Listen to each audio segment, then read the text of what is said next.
a edificação da tua igreja. Assim oramos. Amém.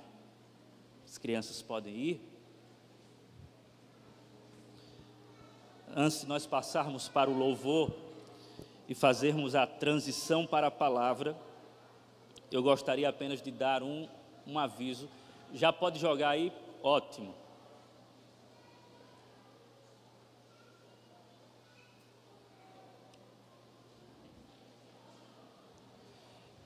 Meus irmãos, próximo sábado, dia 17, o Ministério Esther estará promovendo um evento, tá? E se você deseja participar, procure as mulheres envolvidas. A minha esposa está à frente desse ministério, Nayane. Várias irmãs estão também engajadas com esse ministério. E nós teremos a presença ilustre, digamos assim, da psicóloga Renata Campos. Ela estará com as irmãs, né, ministrando sobre isso aí, ó. Status, cansada demais. Você está muito cansada? Está cansada? Irmãos, não vai ser um tratamento ou uma terapia de uma psicóloga, mas será uma ministração de uma serva de Deus, que antes de qualquer coisa serve a palavra, ministra a palavra e sujeita a psicologia à autoridade das Escrituras. Então é uma oportunidade única. Você, mulher, participe desse momento, tá bom? A gente está aproveitando Renata, porque no dia seguinte, no domingo, o reverendo Otávio Campos, que é esposo dela, estará ministrando a palavra de Deus, tá bom? O horário está aí, às 15 horas, aviso dado. Vamos louvar ao Senhor.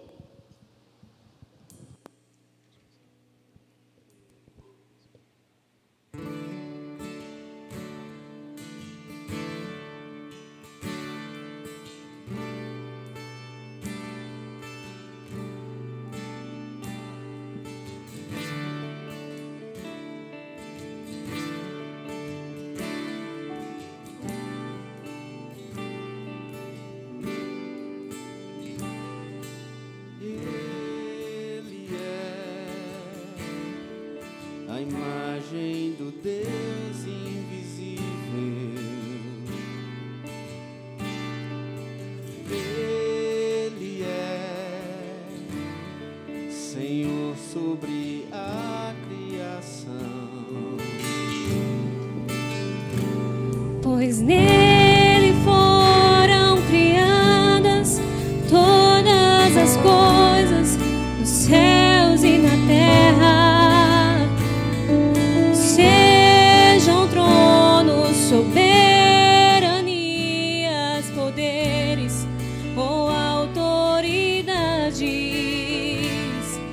Ele é antes de tudo e a todos sustenta pela palavra, pois foi do agrado de Deus que em tudo Ele tenha supremacia.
Reverendo Salvador.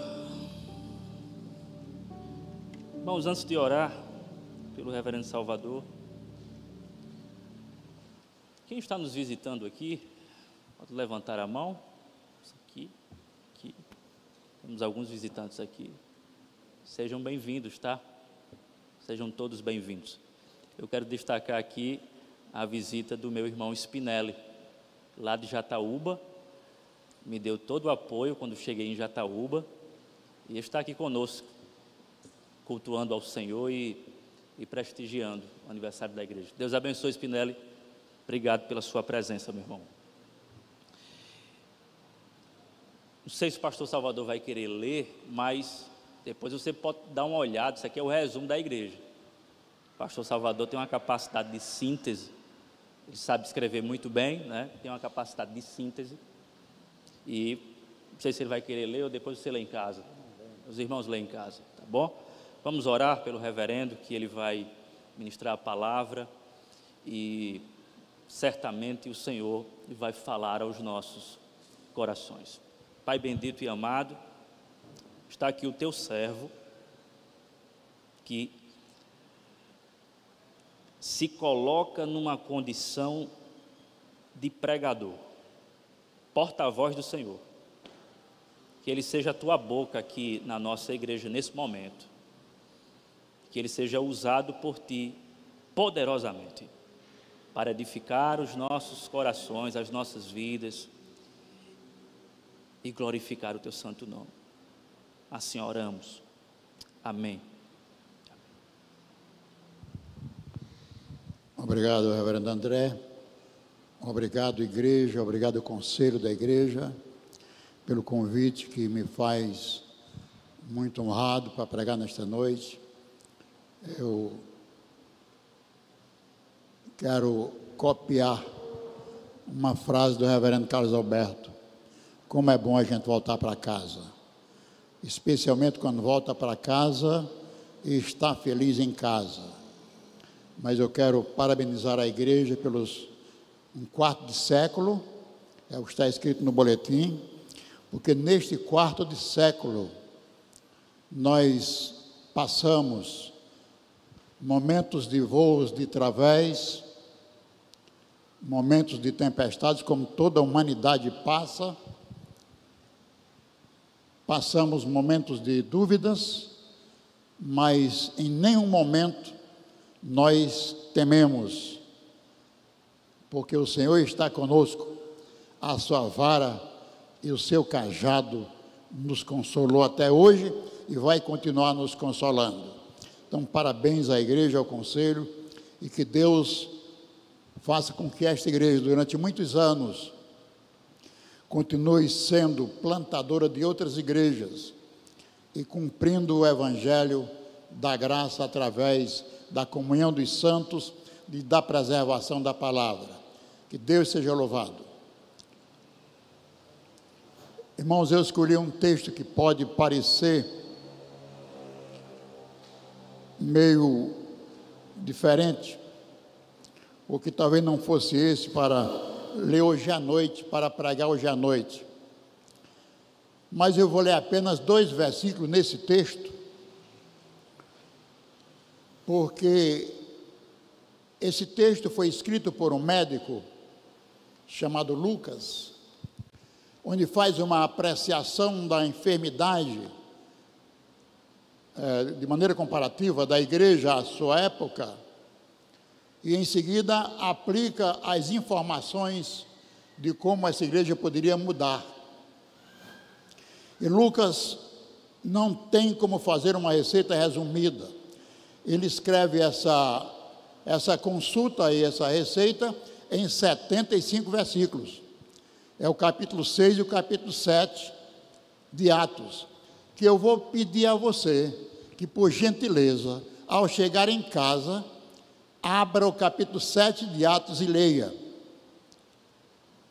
Há muitas razões para que eu lhe peça isso, mas abra a sua Bíblia, permaneça sentado, eu vou ler os 2 versículos finais do capítulo 7, que diz assim: e apedrejaram a Estevão, que, em invocação ou seja, em oração, em pedido. Ele dizia, então ele se dirige a Deus no momento seu apedrejamento. Ele dizia o seguinte: Senhor, recebe o meu espírito. E pondo-se de joelhos, clamou com grande voz e disse: Senhor, não lhes imputes este pecado. E tendo dito isto, adormeceu.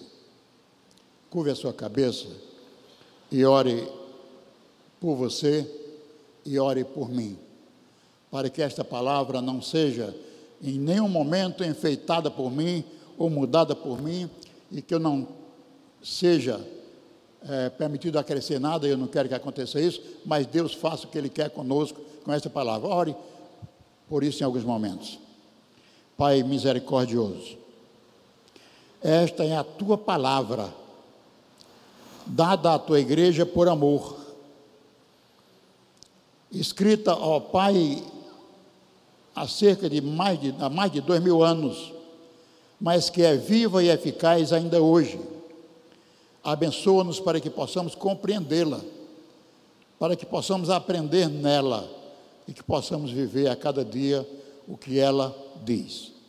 Em nome de Jesus, amém.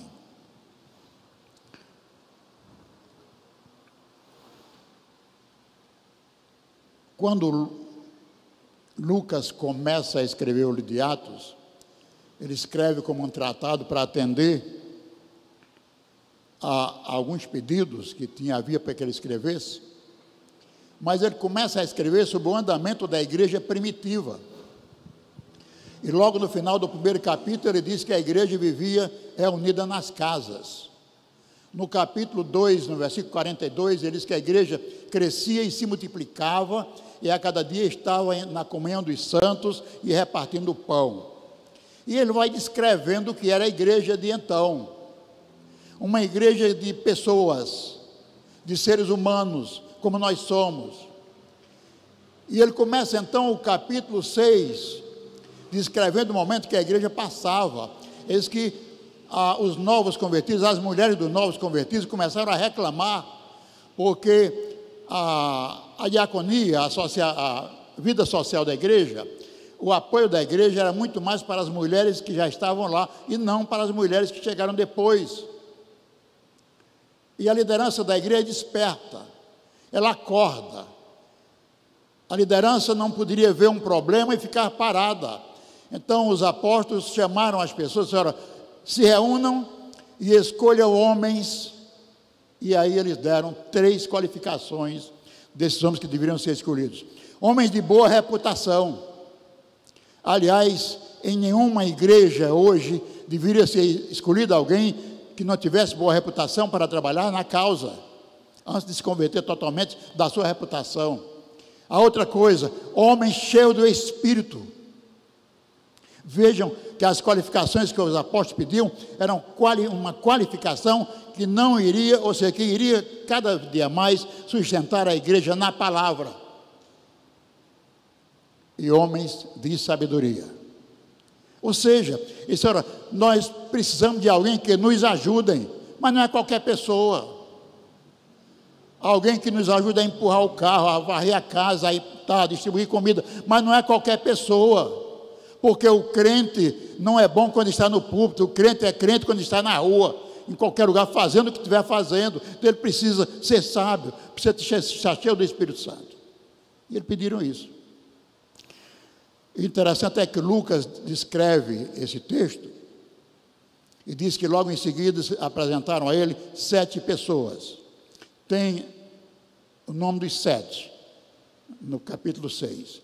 Mas o Estevão destaca para a história apenas um, que é Estevão. Aliás, Lucas destaca apenas Estevão. Ele conta a história do que aconteceu com Estevão e representa a história de todo mundo. Quando ele começa a pregar a palavra, quando ele começa a fazer milagres, a Bíblia diz: olha, Estevão estava cheio do Espírito Santo e fazia milagres. Aí começou a oposição a aparecer. Então eu descubro que não é o fato de eu ser crente, estar na fidelidade bíblica, de eu crer em Jesus Cristo, de eu ser uma igreja cristocêntrica, que eu vou ficar longe da oposição. Começaram as oposições virem contra Estevão. E aí começaram a trazer testemunhas falsas. Nós comentamos muito no Brasil e aqui tem vários advogados, que a testemunha é a prostituta das provas. Porque ela muda, ela faz o que não deveria e muda de posição de um momento para outro. E eles trouxeram testemunhas para dizer uma coisa que não existiu. Disseram de Estevão o que Estevão não disse. Falaram de Estevão o que Estevão não falou. Propagaram de Estevão o que ele não disse e foram levar então ao conselho. Levaram as testemunhas e o conselho chegou e encheu a cabeça, as testemunhas chegaram e encheram a cabeça do conselho do que Estevão havia dito. Então ele andou esse capítulo 6 contando essa história. Então no capítulo 7, quando ele chega no capítulo 7, logo no início, tem o primeiro versículo, que ele diz assim, veja, depois dessa história toda que eu contei, esse momento que Estevão passou,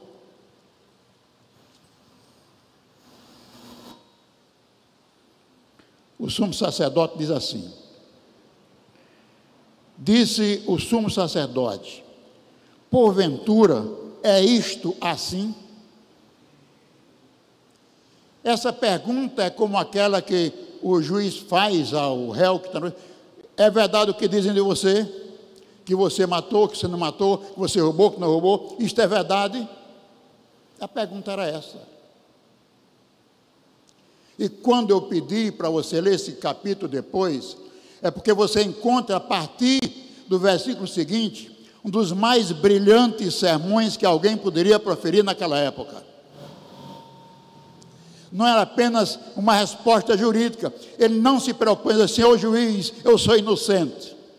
Senhor juiz, pode falar com fulano de tal, chama Pedro, chama João, chama André, chame fulano, porque eu vou provar que eu sou inocente. Chama Nicanor. Ele não andou por esse caminho. Ele andou pelo caminho de mostrar aquele conselho que conhecia a mesma palavra que ele conhecia, porque ao judeu era dado conhecer os mandamentos até os 12 anos, aquele conselho que conhecia a palavra como ele conhecia, mas não, só que não vivia. E ele começa a partir do momento do versículo seguinte, diz o seguinte, e ele diz, ou seja, a pergunta do conselho, do sumo sacerdote, ele disse assim, varões, irmãos e pais, homens, porque eu tenho aqui muitos irmãos, e aqui há muitos que são da geração dos meus pais, varões, irmãos e pais, ouvi, ponto. Então ele começa aquilo que alguém pode dizer a defesa dele, que não é a defesa dele.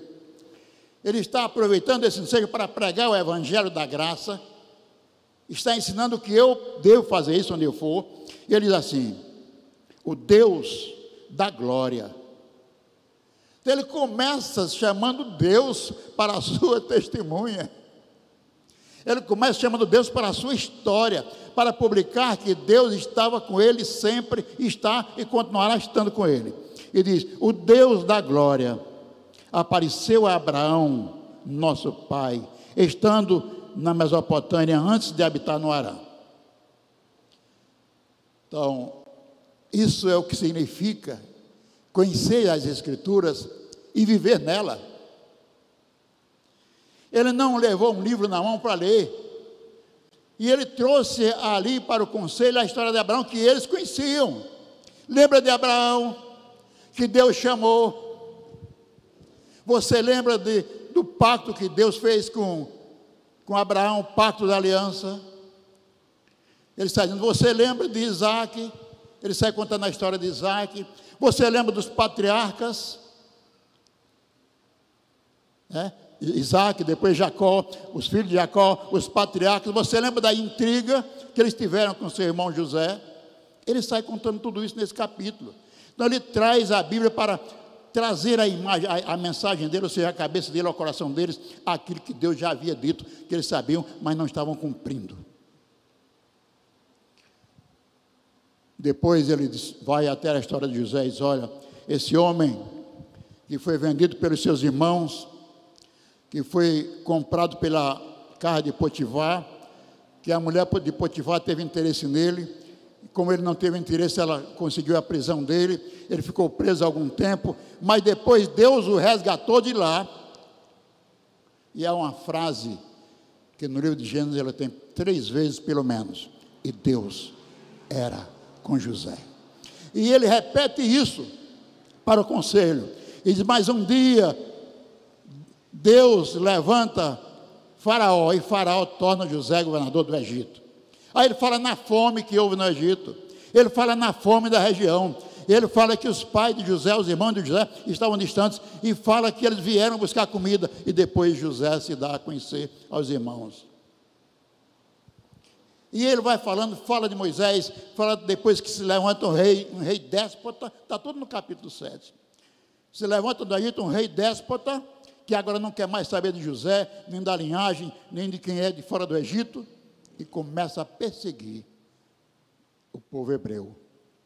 E agora eles não eram mais egípcios, pelo menos por semelhança, mas eram agora escravos. E nessa escravidão sofria o mundo afora.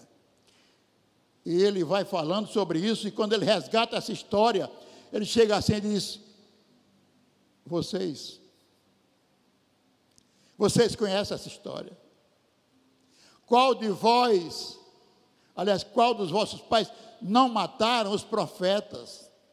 Ou seja, os vossos pais mataram os profetas. Os vossos pais assassinaram os nossos profetas. E vocês sabiam que eram os profetas de Deus. Ele não falou isso que eu vou falar agora. Mas ele poderia ter dito: agora vocês querem me acusar de uma coisa que eu não fiz. Vocês são assassinos. Aí eu chego no versículo 51 do capítulo 7. Eu vou lá para frente um pouco agora. E encontro uma resposta, a partir do 51, que é interessante, quando ele está falando, que ele diz assim. Ele estava falando para o conselho de maneira geral. Respondeu ao conselho. No versículo 51, a impressão que a mim me vem, a impressão que me chega ao coração, é que ele dirige às pessoas, homens de dura serviço. Ele não diz assim: excelentíssimo conselho, excelentíssimo senhor sacerdote, homens de dura serviço.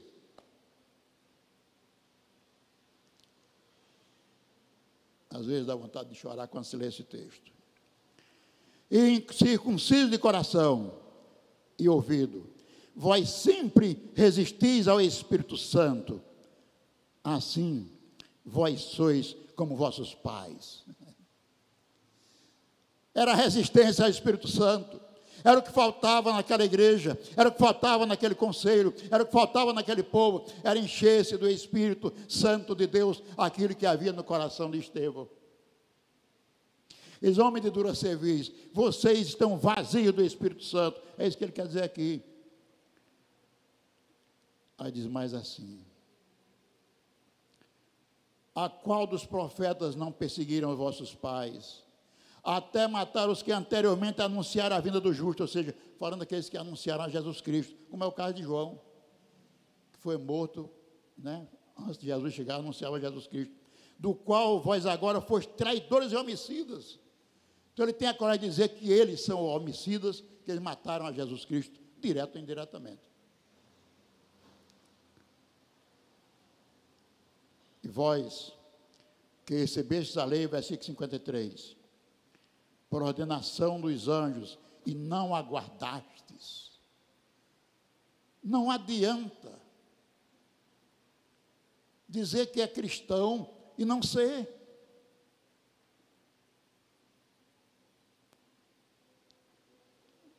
Na década de 80, John Stott escreveu um livro, Ser Cristão no Mundo Não Cristão.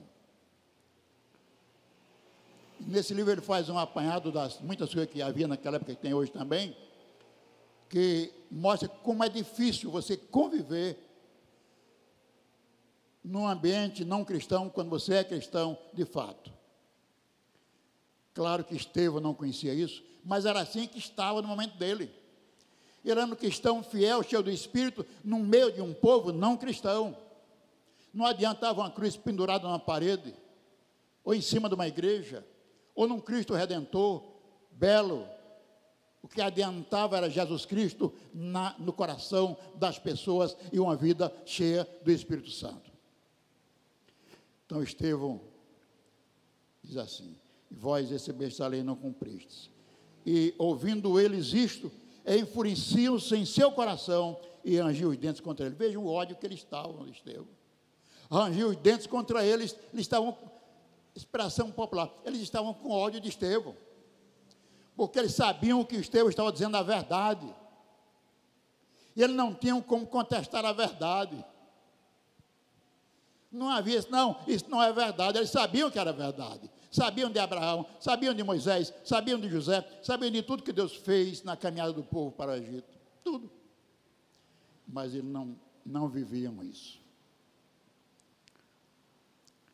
Versículo 55, mas ele, aí Estevão repete essa frase, mas ele, Estevão, né, cheio do Espírito Santo, eu quero que você pare comigo nessa frase, fixando os olhos no céu, viu a glória de Deus e Jesus que estava à direita de Deus. A igreja precisa fixar os olhos nos céus. Para onde nós temos olhado na nossa vida, na nossa caminhada? O que é que nós temos olhado? Para o poder? Poder econômico, poder político, poder militar, poder religioso? Nós precisamos, cheio do Espírito Santo, fixarmos os olhos nos céus. E olhando para os céus, nós precisamos ver como Estevão viu. Ele não só olhou para os céus. Era pouco para Estevão olhar para os céus. Aqui diz assim, ele além de fixando os olhos nos céus, viu a glória de Deus e Jesus Cristo que estava à direita de Deus. Se você olha para o céu agora, espiritualmente, você vai ver Jesus Cristo à direita de Deus.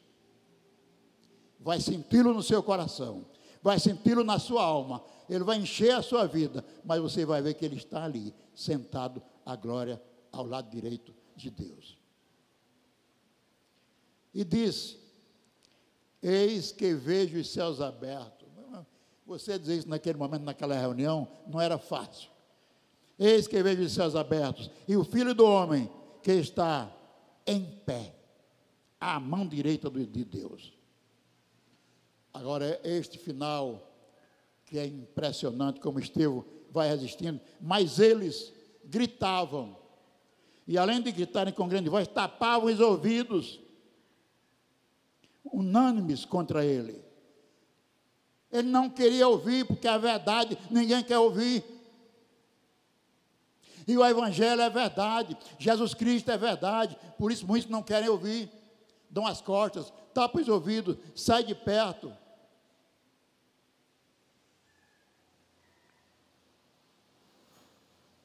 Eles gritavam, fechavam os ouvidos e saíam de lá e contra ele.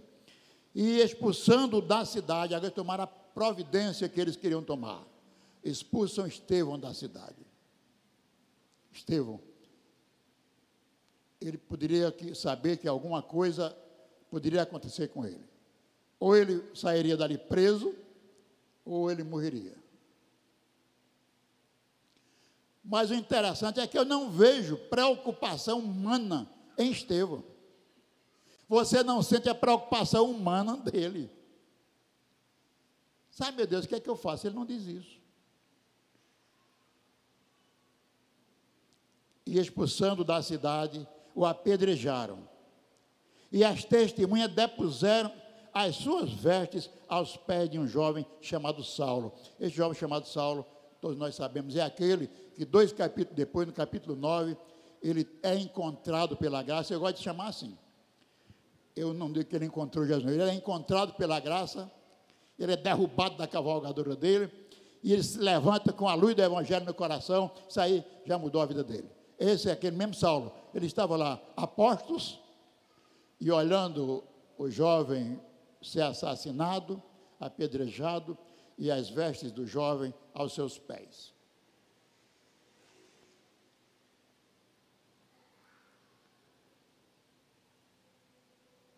Versículo 59.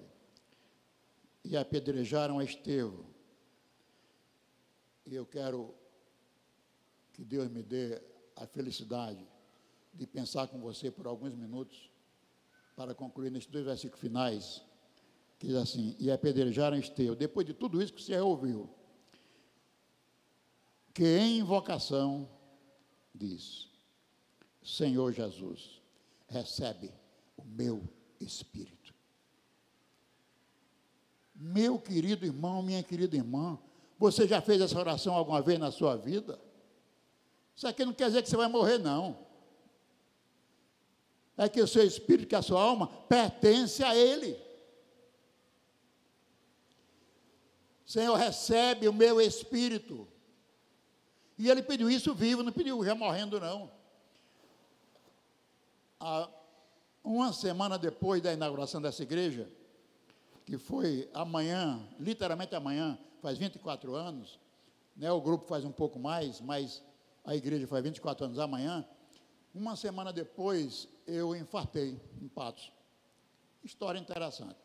Fui levado para João Pessoa, né, uma aeronave me levou para lá, e teve um período que eu passei lá, antes da cirurgia, aguardando para recuperar um pouco, que foi, né, infarto agudo do miocárdio, foi grave, para ir nessa recuperação, para depois eu fazer a cirurgia. Então, uma irmã, a quem eu ainda hoje amo, porque ela é viva, uma pessoa muito amiga nossa, ela me levou um livro para ler enquanto eu estava lá.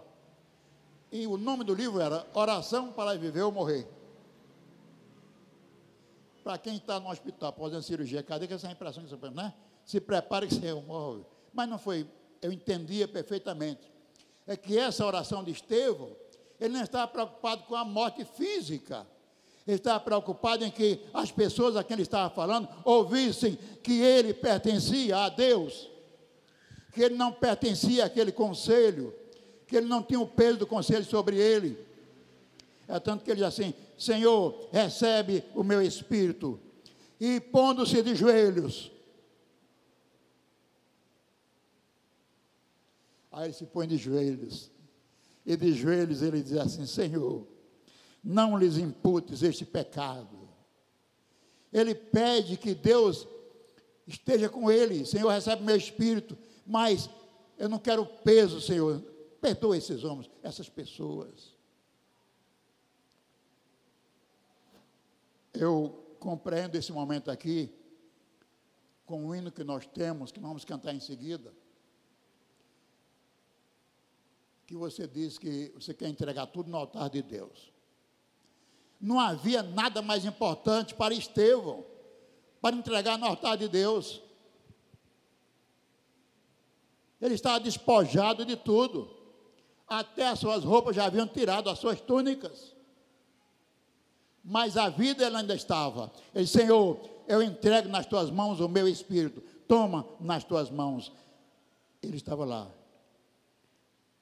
Senhor, recebe o meu espírito. Eu queria orar com você no final deste culto, saber se você tem coragem de orar como Estevão orou. Senhor, recebe a minha vida, recebe a minha casa, recebe o meu espírito. Que crente eu sou, que cristão eu sou, que pessoa eu sou na sociedade, qual a influência que eu tenho na sociedade? Influência cristã, porque às vezes a pessoa tem influência, mas é política, tem influência, mas é econômica, tem influência, mas é militar, tem influência religiosa, mas a pergunta é: que influência espiritual eu tenho na sociedade onde eu vivo? E eu queria convidar você, para enquanto o grupo vai cantar esse hino, se você quiser orar conosco, dizer: Senhor, eu quero entregar no teu altar o meu espírito, a minha vida, o meu coração, porque eu quero viver contigo uma vida diferente a partir de hoje. Há muita coisa para mudar em nós, a partir de mim. Se você quiser, você pode começar, irmão, a cantar, por favor. Vamos cantar a primeira estrofe, depois da primeira estrofe, se você desejar, você pode ir chegando aqui na frente, que eu quero orar com você.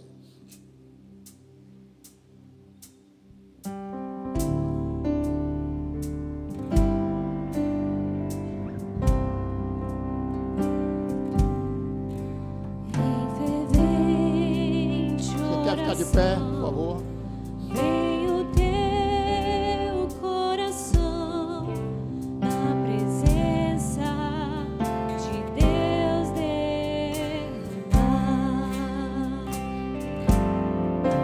mas só podes fruir o que estás a pedir quando tudo deixares. Se tem alguma coisa para deixar no altar de Deus, simbolicamente quer fazer isso, quer orar conosco aqui na frente, pode vir.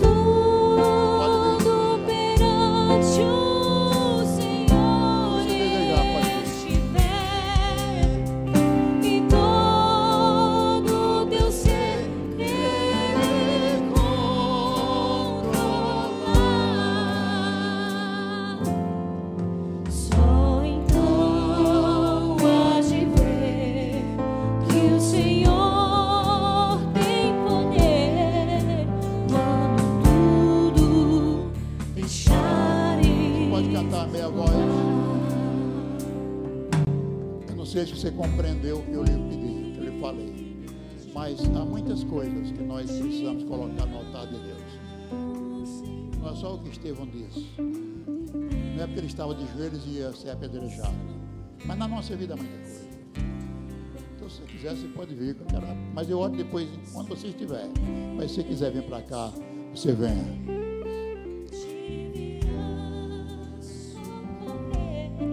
Vamos voltar a cantar normal. Deixares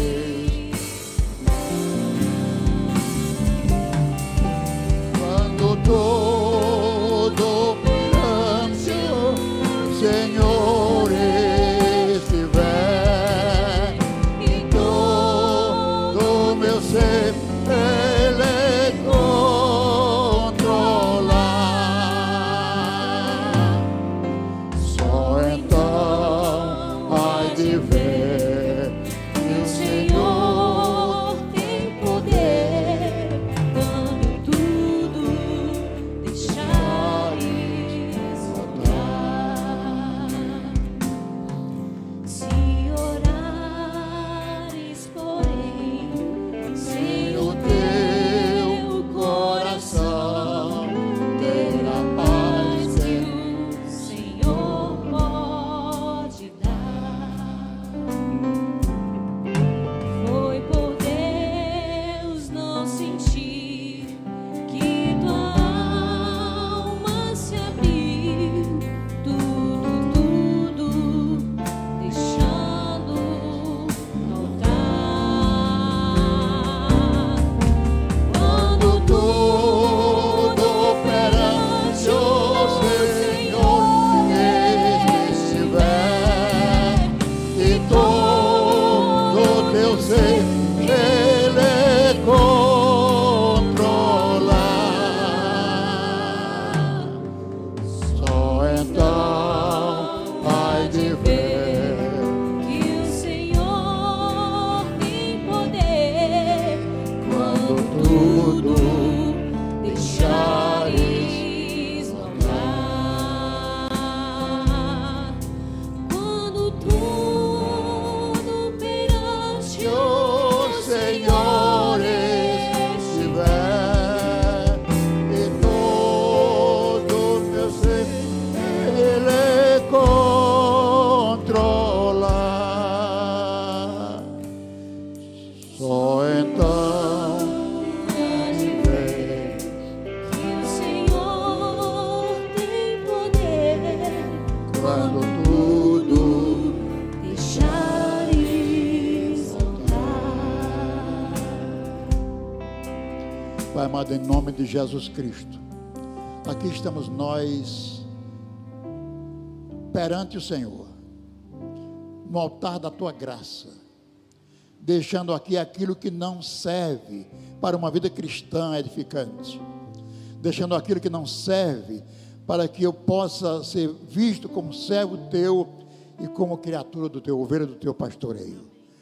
Ó Senhor, nós deixamos aqui aquilo que precisamos deixar nas tuas mãos. Recebe a nossa vida, recebe a nossa casa, recebe os nossos relacionamentos, recebe os nossos filhos, os nossos netos. Ó Deus, recebe esta igreja, recebe o conselho da igreja, os teus pastores. Ó Deus, recebe-nos no teu altar e cuida de nós, porque tu és o nosso verdadeiro e eterno pastor, em nome de Jesus. E que a graça de Jesus Cristo, Filho amado, o amor de Deus, nosso eterno e bondoso Pai, o poder, a comunhão e as consolações do Espírito Santo repousem no coração desta igreja e de todo o teu povo, ó Deus, em toda a terra, hoje e sempre. Amém. Deus abençoe você.